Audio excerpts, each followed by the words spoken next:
बिहार में ही क्यों और देश भर में क्यों नहीं हो रहा? ये पूरी तरीके से साजिश की बू है। बोला गया कि बिहार के विधानसभा चुनाव के लिए कर रहे हैं, पर असल टारगेट है, लक्ष्य है बंगाल। मोदी जी के चुनाव आयोग ने गरीब, मजदूर और अपने राज्यों से बाहर काम की तलाश में गए बिहारियों के खिलाफ पूरी बिसात बिछा दी है। कागज दिखाने की जो नई जुगत है, असल में वोटर लिस्ट से लोगों को बाहर करने की कवायद है। नमस्कार, मैं रवीश कुमार। बिहार में मतदाता सूची को लेकर जो होने जा रहा है, क्या उसकी खबर आपको है? बिहार के 8 करोड़ से अधिक मतदाताओं तक सूचना पहुंच चुकी है। उन्हें पता चल गया है कि खुद को मतदाता साबित करने के लिए उन्हें किस तरह के प्रमाण पत्र देने होंगे। क्या बिहार के लोगों को पता भी है कि 24 जून को चुनाव आयोग मतदाता सूची के विशेष निरीक्षण का आदेश जारी करता है और लिखता है कि यह काम अगले दिन 25 जून से शुरू हो जाएगा। शुरू हो भी गया। क्यों विपक्ष बिहार में मतदाता सूची के इस निरीक्षण को एनआरसी का नाम दे रहा है? बैकडोर से एनआरसी। हम इन सब पर विस्तार से बात करने वाले हैं। बिहार में महागठबंधन ने इस पर विस्तार से प्रेस कॉन्फ्रेंस की और इस विशेष निरीक्षण पर कई सवाल उठाए। राजद नेता तेजस्वी यादव, सीपीआई-एमएल के दीपांकर भट्टाचार्य, कांग्रेस के पवन खेड़ा सहित गठबंधन के अन्य दलों ने अपनी चिंता जाहिर की और कहा कि उन्हें लगता है कि कमजोर वर्ग को मतदाता सूची से बाहर करने की कोई साजिश अपनाई जा रही है। बिहार में ही क्यों और देश भर में क्यों नहीं हो रहा? ये पूरी तरीके से साजिश की बू है और इसमें एनडीए के लोग जो हैं मिले हुए हैं। अब इसका अर्थ यही है, अधिकतम लोगों के पास ऐसा कोई दस्तावेज नहीं है जिसे उनकी जन्म तिथि में जन्म स्थान सिद्ध हो सके। हमारा स्पष्ट मत है, ये सारा खेल चुनाव से पहले मतदाताओं की छटाई करके सत्ताधारी दल को फायदा पहुंचाने के लिए ये काम जो है किया जा रहा है। बिहार में सबसे ज्यादा पलायन है। अब जो लोग बिहार के बाहर हैं, अभी हमारे सांसद राज्यसभा के संजय यादव जी ने पूछा भारत सरकार से, बताओ बिहार के लोग कितने जो हैं पलायन किए हैं, ज़रा हमको आंकड़ा दीजिए। तो लेबर मिनिस्ट्री से जवाब आता है, जो लेबर मिनिस्ट्री में जो रजिस्टर जो किए हुए हैं लेबर्स, लगभग 3 करोड़ के आसपास जो रजिस्टर्ड हैं। अगर नॉन रजिस्टर्ड की बात करें तो लगभग 4.5 से 5 करोड़ की संख्या हो जाती है। वो कब आएंगे, क्या करेंगे, नहीं होगा, उनका कैसे बनेगा रे भाई? वो कैसे वोट देंगे? यानी लोकतंत्र को आप खत्म कर रहे हो, संविधान को खत्म कर रहे हो। सबसे पहले आप दर्शकों को यह जानना चाहिए कि चुनाव आयोग 24 जून को मतदाता सूची के निरीक्षण का आदेश जारी करता है, 24 जून को, और अगले दिन 25 जून से इसका काम शुरू होता है। क्या फैसला रातों रात लिया गया? क्यों लिया गया? क्या इसकी तैयारी पहले से कर ली गई थी? ट्रेनिंग का काम हो चुका था और तब फैसला लिया गया? फिर ऐसी किसी ट्रेनिंग से राजनीतिक दल खुद को क्यों अनजान बता रहे हैं? क्यों माले के दीपांकर भट्टाचार्य ने कहा कि चुनाव की तैयारी को लेकर दिल्ली और पटना में सभी दलों का वर्कशॉप हुआ, उसमें इस तरह की कोई बात नहीं की गई। मतदाता सूची की तैयारी सबसे बड़ा काम है और उसकी भनक तक किसी को नहीं लगी। बाकायदा इसे लेकर 16 अप्रैल 2025 को पीआईबी ने एक प्रेस रिलीज जारी की। कहा कि चुनाव आयोग ने दिल्ली में पहली बार राजनीतिक दलों की जमीनी स्तर पर भागीदारी को मजबूत करने के लिए बूथ स्तरीय एजेंटों को प्रशिक्षित किया। इस कार्यक्रम में मुख्य चुनाव आयुक्त श्री ज्ञानेश कुमार ने बीएलए को संबोधित किया और दोनों चुनाव आयुक्त डॉक्टर सुखबीर सिंह संधू, डॉक्टर विवेक जोशी भी शामिल हुए। लिखा कि इसकी परिकल्पना 4 मार्च 2025 को मुख्य निर्वाचन अधिकारी सम्मेलन के दौरान की गई। इस प्रशिक्षण कार्यक्रम में बीएलए को चुनाव प्रक्रियाओं के विभिन्न पहलुओं से परिचित कराया गया, जिसमें मतदाता सूचियों की तैयारी, अद्यतनीकरण, मॉडर्नाइजेशन और संशोधन तथा संबंधित प्रपत्र और प्रारूप शामिल हैं। जो हम समझना चाहेंगे चुनाव आयोग से कि क्या चुनाव आयोग के दिमाग में पहले से ये बात थी कि बिहार के चुनाव से पहले पूरे सघन पुनरीक्षण के नाम पर 80 करोड़ 8 करोड़ मतदाता उनके एक एक की जांच करेंगे, एक एक का पूरा जन्म प्रमाण पत्र लेंगे। अगर पहले से चुनाव आयोग की प्लानिंग में ये बात थी, तब दिल्ली में जो तमाम पार्टी के लोगों को बुला करके वर्कशॉप किया गया, तो सबसे बड़ा सबक तो यही था। चुनाव की तैयारी के लिए सबसे बड़ा कार्यक्रम यही है। तो इसके बारे में एक बार कुछ कहा भी नहीं गया। पटना में मीटिंग बुलाई गई, कोई बात नहीं हुई। और अगर ये पहले से प्लानिंग था और उसको छुपा के रखा गया था, तो ये बेहद आपत्तिजनक है। और अगर ये कोई आफ्टर थॉट है, अचानक चुनाव आयोग के दिमाग में ये बात आई कि बिहार के चुनाव से पहले ये कर लिया जाए, तो इसका कारण क्या है? ADR association for democratic reform के जगदीप छोकर ने कहा है, क्या एक दिन के आदेश पर इतनी सारी तैयारी मुमकिन है? क्या सब तरह की ट्रेनिंग पहले की जा चुकी है? अगर की जा चुकी है तो भी क्या 3 महीने के भीतर घर घर जाकर 2 राउंड का सर्वे, ड्राफ्ट रोल, पोलिंग स्टेशन का इंतजाम, सीमाओं का पुनर्गठन और लोगों की शिकायतों और उनके निवारण का काम हो जाएगा? क्या इस तरह से सारे राज्य की मतदाता सूची के विशेष निरीक्षण को लेकर फैसला किया जा सकता है? जो सरकार 5 साल जनगणना नहीं करवा पाई, कई साल से विपक्ष मांग करता रहा, तो अब जाकर आदेश आया है, वह भी 1 मार्च 2027 से जनगणना शुरू होगी। वहां पर चुनाव आयोग 3 महीने के भीतर 8 करोड़ मतदाताओं का सर्वे करने जा रहा है। उन्हें प्रमाणित करेगा, उनसे नागरिकता साबित करने के लिए कहा जाएगा। जनगणना के काम में 5 साल से अधिक की देरी हो रही है और आप एक दिन के नोटिस पर पूरे बिहार को एनआरसी जैसी गिनती के लिए तैयार कर रहे हैं, विपक्ष का आरोप है। मीडिया को भी लगता है कि सारी जानकारी इस बारे में नहीं है। यह 25 जून की इंडियन एक्सप्रेस की रिपोर्ट है, दामिनी नाथ की। इसमें लिखा है कि चुनाव आयोग के सूत्रों के अनुसार किसे क्या कागज जमा कराने होंगे, उसकी श्रेणियां 1955 के नागरिकता कानून के अनुसार तय की गई हैं। क्या अब नियमों को भी सूत्रों के हवाले से बताया जा रहा है? क्यों यह फैसला लिया गया होगा? इसकी क्या वजह रही होगी?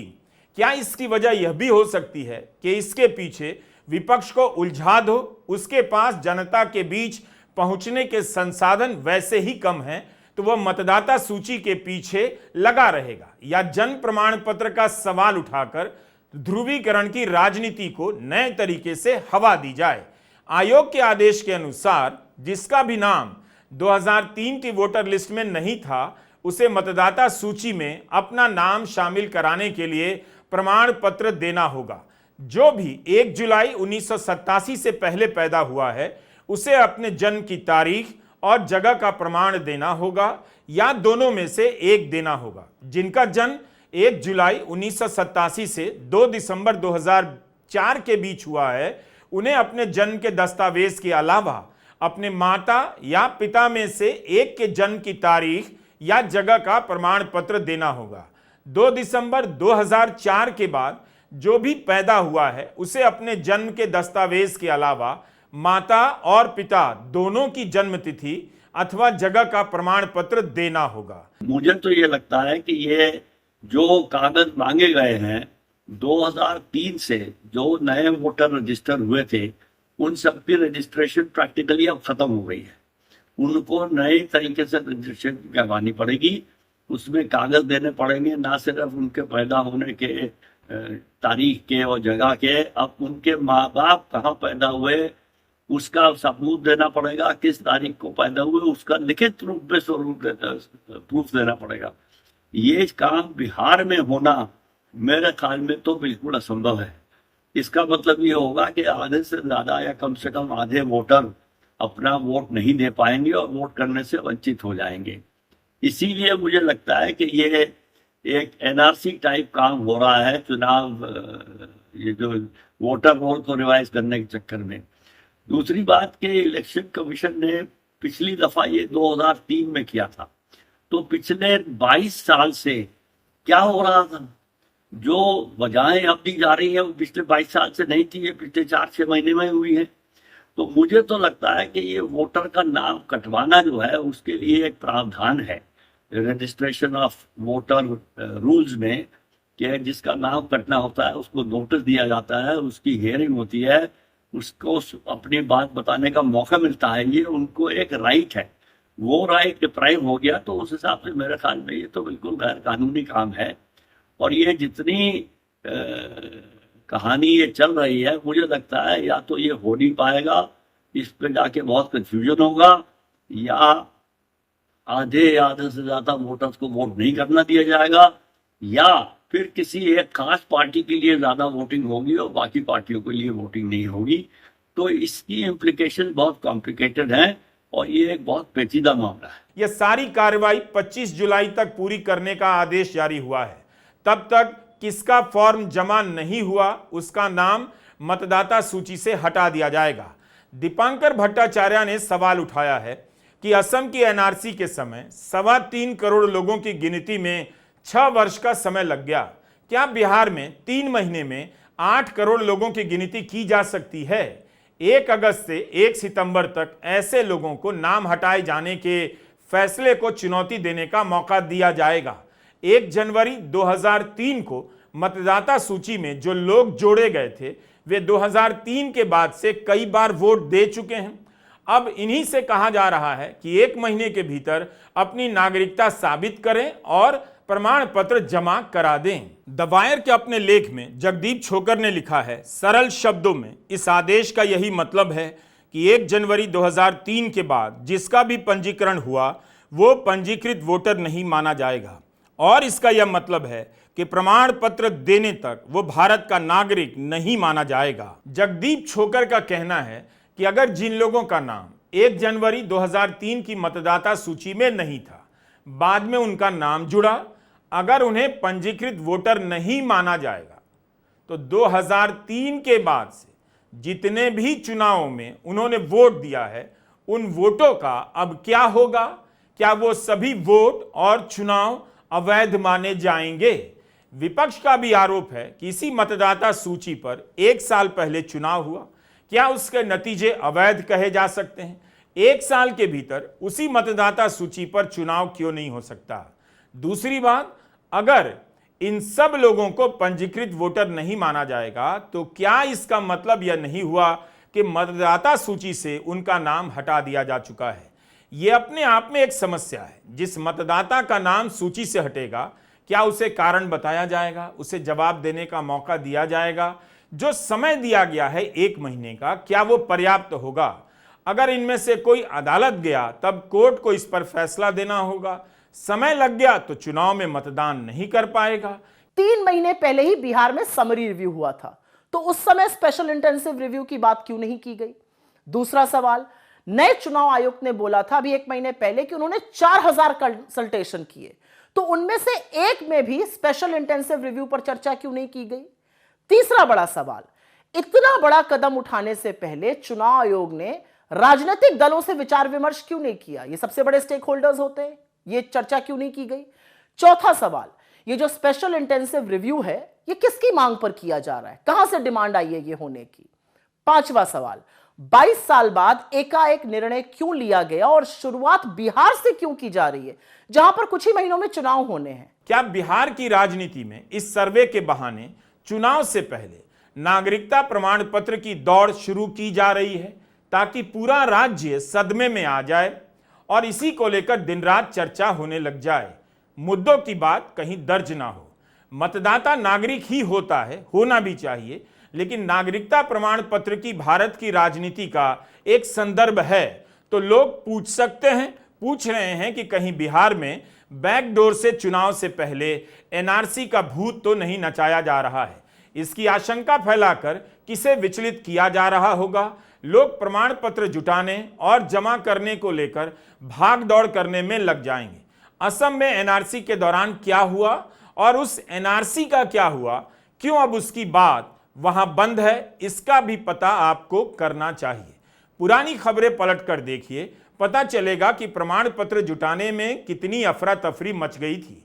लोगों को अचानक नोटिस आने लगे कि कल ट्रिब्यूनल के सामने प्रमाण पत्र के साथ हाजिर होना है। मीडिया रिपोर्ट है कि 300 किलोमीटर दूर सुनवाई हुआ करती थी। मजदूर वर्ग के लोग टेम्पो में भर भर कर जाते थे।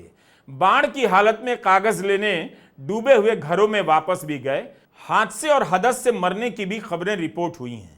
लेकिन मुख्यमंत्री हेमंता बिस्वा शर्मा ने असम विधानसभा में कहा है एनआरसी के कारण कोई नहीं मरा, जबकि 2020 की मीडिया रिपोर्ट से पता चलता है कि डिटेंशन कैंप में करीब 30 लोगों की मौत हुई थी।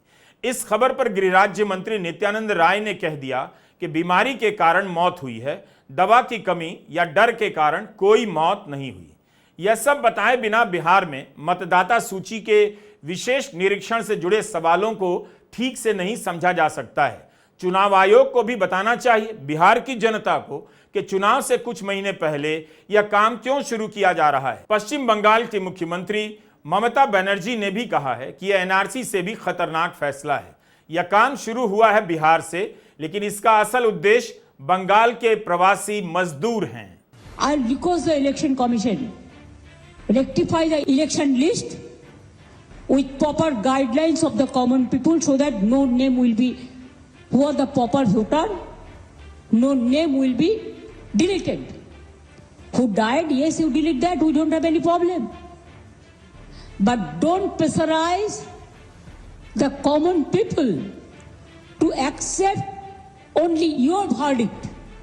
আপনার ভার্ডিক্ট মেনে গ্রাম বাংলার লোকরা বাদ হয়ে যাবে, আর আপনি বাইরে থেকে সেই সংখ্যা ভরাবেন অনলাইনে, বাইরে স্টেটের লোকেদের নিয়ে এসে বিহারে গিয়ে আপনি বাংলার ভোটারদের দিয়ে নাম ভর্তি করবেন, আপনি ইউপির লোক দিয়ে নাম ভরাবেন, আপনি হরিয়ানায় রাজস্থানের লোক দিয়ে নাম ভরাবেন, আপনি বাংলায় হরিয়ানা রাজস্থান অন্যান্য স্টেটের নাম দিয়ে নাম ভরাবেন। এত সহজ কাহিনী নয়। যখন আমরা কেউ কোনো চেয়ারে বসি আমাদের মনে রাখতে হয় we have to be very impartial. Maharashtra Vidhan Sabha में मतदाता सूची को लेकर कितने सवाल उठे, अभी तक मीडिया में रिपोर्ट आ रही है। राहुल गांधी ने आरोप लगाया कि लोकसभा से लेकर विधानसभा के बीच 39 लाख नए वोटर कैसे जोड़ दिए गए। 4 महीने के भीतर 39 लाख वोटर किस रफ्तार से जोड़े गए। 5 साल में जितने वोटर लिस्ट में ऐड किए गए थे उससे ज्यादा वोटर महाराष्ट्र में 5 महीनों में ऐड हुए हैं। 32 लाख वोटर्स विधानसभा 2019 एंड 2024 के बीच में। 39 लाख वोटर्स मतलब हिमाचल का जो पॉपुलेशन है वो ऐड कर दिया लोकसभा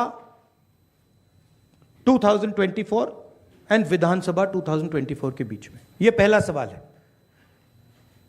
ये जो एडिशनल वोटर्स ऐड किए हैं ये हैं कौन, ये कहां थे और ये कहां से आए, पहला सवाल।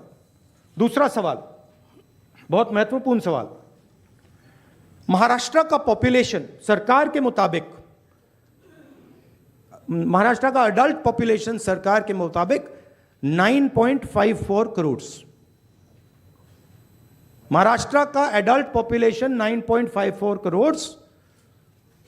इलेक्शन कमीशन के मुताबिक महाराष्ट्र में 9.7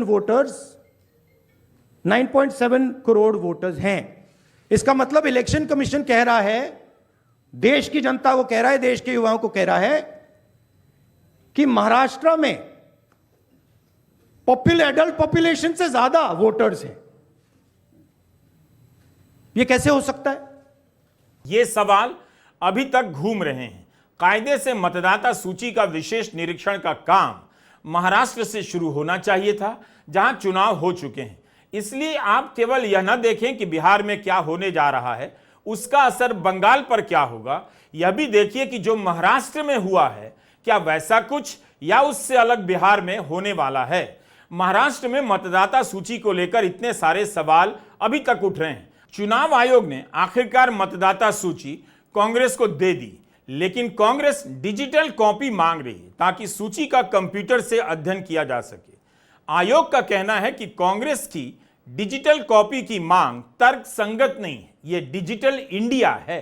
चुनाव आयोग पर दबाव इंडिया गठबंधन लगातार बना रहा है।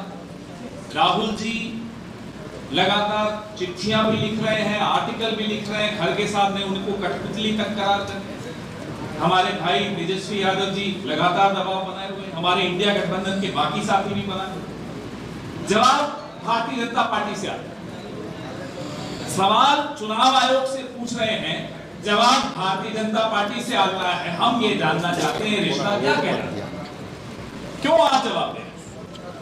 दीजिए जवाब। चुनाव आयोग सामने आए, फुटेज कहते हैं, वीडियो फुटेज जो वोटिंग के दिन की वीडियो फुटेज है, अब वो नहीं दे रहे।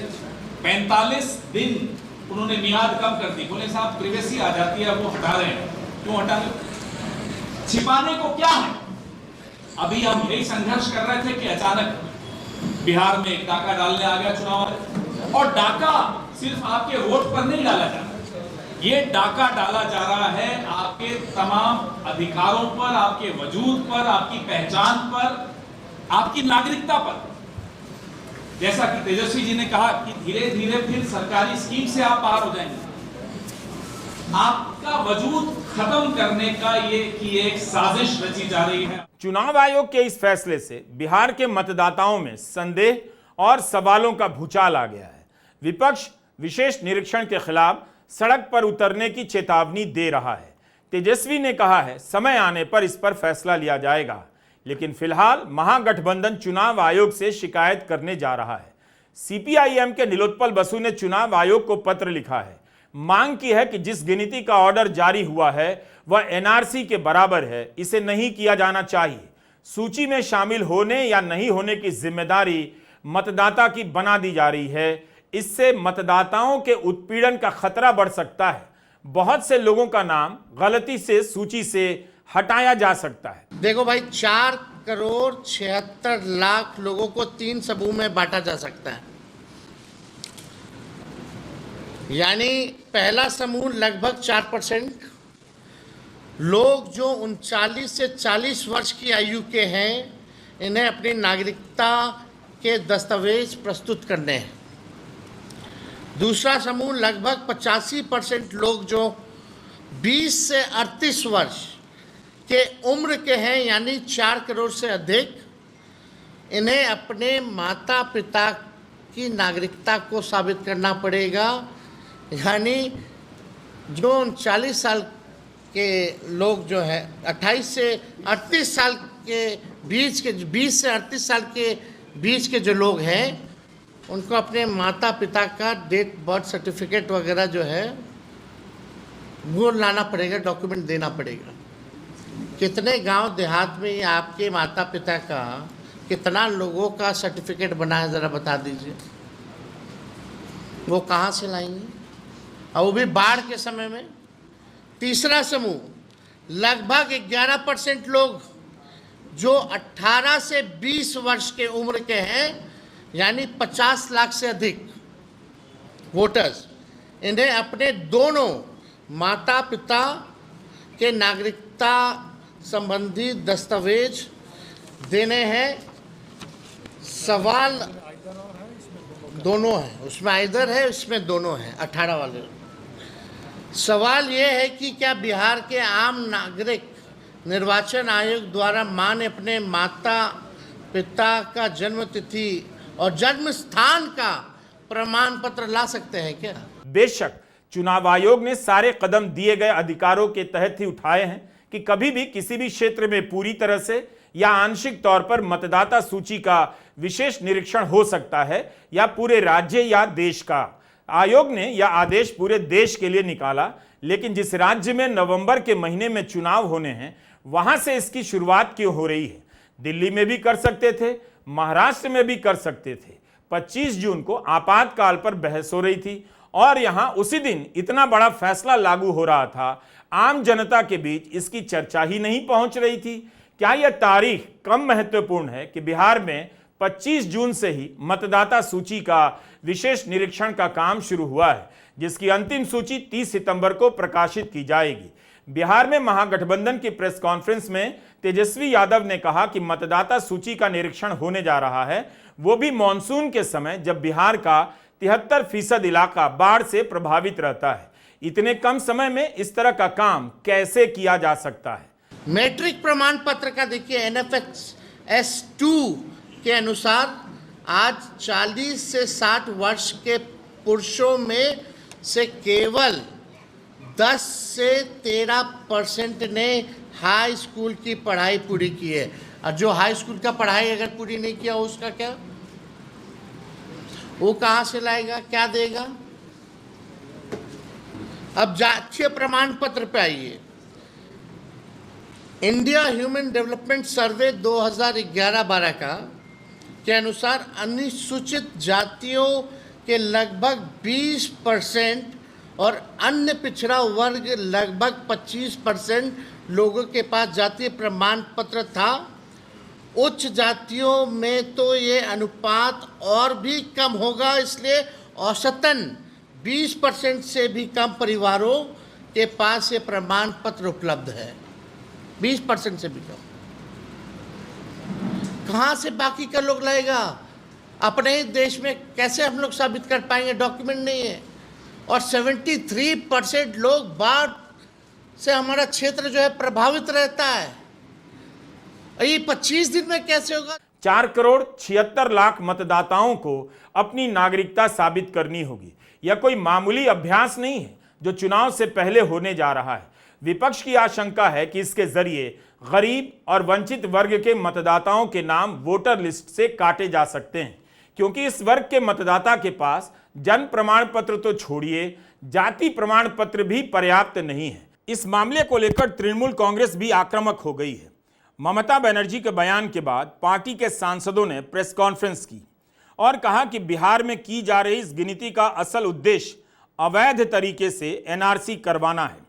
डेरेक ओब्रायन ने कहा है कि बंगाल चुनाव में बीजेपी को हार का अंदेशा है, इसलिए यह कार्रवाई की जा रही है। टीएमसी ने चुनाव आयोग पर आरोप लगाया है कि पार्टी की शिकायतों पर बार बार समय मांगने के बाद भी मिलने का समय नहीं दिया जाता है। EC had said by April 30th, 2025 it will be resolved. Our question to EC is, what have you resolved? We have asked for an appointment. You have not given us one. You have told us to go and meet somebody else. If political parties with 40-45 members of parliament and 230 MLAs are not granted appointments by the EC, there has been no statement nor any details. This is our second charge on that. Trinamool सांसद साकेत गोखले ने लिखा है, भारत के गांव में बहुत से लोगों का जन्म घरों में होता है। मुमकिन है उन्होंने कभी भी बर्थ सर्टिफिकेट नहीं बनवाया होगा। यह बात असंभव है कि 1 महीने में कोई यह दस्तावेज जुटा लेगा। जो दस्तावेज नहीं ला पाएगा उसे आसानी से विदेशी घोषित किया जा सकता है और खतरा सिर्फ मतदान के अधिकार को खोने का नहीं। साकेत गोखले लिखते हैं कि जिनके पास यह कागज नहीं है, मोदी सरकार उनसे नागरिकता छीन भी सकती है। उन्होंने आरोप लगाया कि ऐसा करके सरकार चुनाव आयोग का इस्तेमाल कर रही है, वैध मतदाताओं को बड़े पैमाने पर सूची से हटा रही है और उनकी नागरिकता पर सवाल उठा रही है। तेजस्वी यादव का कहना है, 1 साल पहले लोकसभा का चुनाव मौजूदा मतदाता सूची के आधार पर हुआ, तो 1 साल में ऐसा क्या बदल गया और ऐसे प्रमाण पत्र क्यों मांगे जा रहे हैं जिसे लोग कम समय में नहीं दे सकते। 2018 में वायर में संजय नाथ ने एक लेख लिखकर बताया था कि उन्हें अपना जन्म प्रमाण पत्र प्रमाणित करवाने के लिए 66 अलग अलग पड़ावों से गुजरना पड़ा। क्या 2025 में आप 1 महीने से कम समय में अपना या अपने माता पिता का जन्म प्रमाण पत्र बनवा सकते हैं? मतदाता सूची का विशेष निरीक्षण 21 वर्ष पहले हुआ था, तब 2 साल का वक्त लगा, लेकिन इस बार 25 जून से शुरू होकर 30 सितंबर तक पूरा कर लिया जाएगा। इतनी तेजी, कई लोगों का कहना है, पेशेवर तरीके से मुमकिन नहीं। जैसा कि तेजस्वी जी ने कहा कि सब 2 महीने में करना। अब 2 महीने में ये सब कैसे मुहैया होगा? कौन कागज इकट्ठे करेगा? 2 नहीं, 1 महीने, 25 दिन ही। अब समझिए 25 ही दिन। सोचिए कहाँ तो कागज इकट्ठे होंगे। कौन सा सरकार इतनी काबिल सरकार है जो ये सब इकट्ठा करके और लिस्ट बना सकती है? चौथा, जुलाई 1, 1987 से पहले जन्मे लोगों को उनको भी व्यक्तिगत प्रमाण पत्र देना पड़ेगा। यानी कि 2024 का जो लोकसभा चुनाव है, कम से कम बिहार में उसको अवैध मान लीजिए, क्योंकि आपके पास तो आंकड़े थे ही नहीं। ये सब मतदाता सूची के निरीक्षण की बात तब तो नहीं हुई जब लोकसभा चुनावों के तुरंत बाद वोटों की गिनती को लेकर सवाल उठे थे। आपको याद होगा 29 जुलाई 2024 को association for democratic reform ADR ने दिल्ली में प्रेस कॉन्फ्रेंस की थी। एडीआर ने चुनाव आयोग की वेबसाइट पर मौजूद मतदाता सूची का विश्लेषण किया और पाया कि 543 में से 538 लोकसभा क्षेत्रों में जितने वोट डाले गए और जितने गिने गए उनमें बहुत अंतर है। 5,54,598 वोट कम गिने गए। 176 लोकसभा क्षेत्रों में जितने वोट पड़े उससे 35,093 वोट ज्यादा गिन लिए गए। एडीआर के जगदीप छोकर ने कहा उनके सवालों का जवाब कभी भी चुनाव आयोग ने ठोस तरीके से नहीं दिया, बल्कि 7 जनवरी 2025 को जब चुनाव आयोग ने प्रेस कॉन्फ्रेंस की तब उस समय के मुख्य चुनाव आयुक्त राजीव कुमार अकेले 41 मिनट तक बोलते रहे और इस सवाल पर आधी अधूरी बातें कहकर निकल गए। सवाल उठ रहा है कि क्या बिहार में मतदाता सूची के विशेष निरीक्षण के नाम पर असली मतदाताओं का नाम गायब तो नहीं हो जाएगा? ये 3 महीने का टाइम उन्होंने वैसे तो लिखा है, लेकिन असल में देखे तो ये सारा काम 15 दिन में होना है। इस 15 दिन में ERO फॉर्म लेके हर वोटर के घर जाएगा, वहां देगा और फिर कुछ दिन बाद उस भरे हुए फॉर्म को लेगा, घर जाके 2 दफा घर जाना पड़ेगा।